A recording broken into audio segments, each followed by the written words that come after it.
They say monsters under the bed aren't real. Ethan believed that too, until the night one of them grabbed his hand and whispered the truth. Ethan was 12 years old when it began. His room was small, quiet, and ordinary.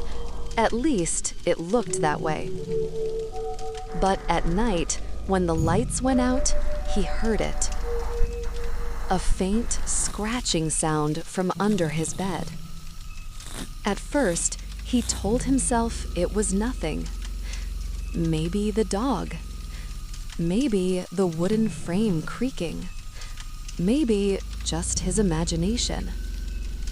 He pulled the blanket over his head, squeezed his eyes shut, and tried to sleep. But the next night, it happened again. The sound was louder, closer, and it lasted longer. By the third night, Ethan couldn't ignore it anymore. The scratching had turned into tapping. Soft, deliberate taps like fingernails against the wood. And then the breathing started. Slow, steady breaths that didn't belong to him. Terrified, Ethan ran to his parents. He begged them to check. His father sighed, knelt down, and looked under the bed.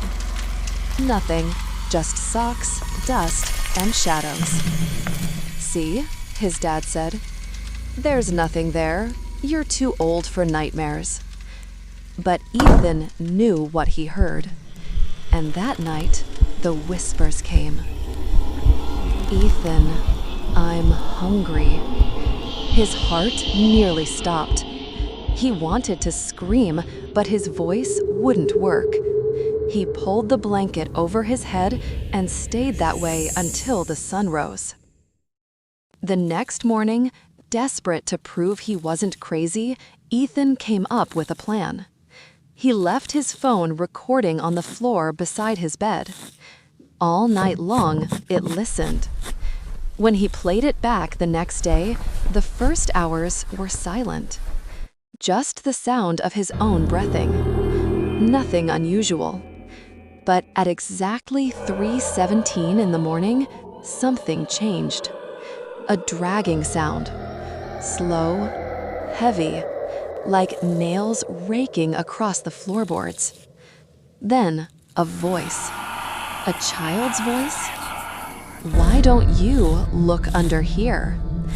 Ethan's stomach dropped, because the voice was his. But he knew he hadn't said it. That night, he lay awake, heart hammering against his chest.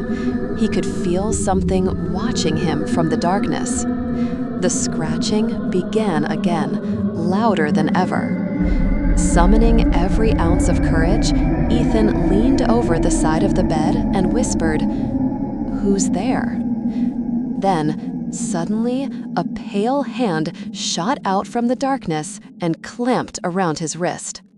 Ice cold, strong, unyielding. Ethan gasped, but before he could scream, a voice hissed. "Shh, don't move. There's something on top of the bed." Ethan froze. The air in the room grew heavy. Slowly, he turned his head toward the mattress. And that's when he saw it. Lying right beside him was himself. Another Ethan, but this one was smiling. Grinning ear to ear with teeth far too sharp to be human. Its eyes were wide open, glowing faintly in the dark, and they never blinked. Ethan tried to scream, but no sound came out.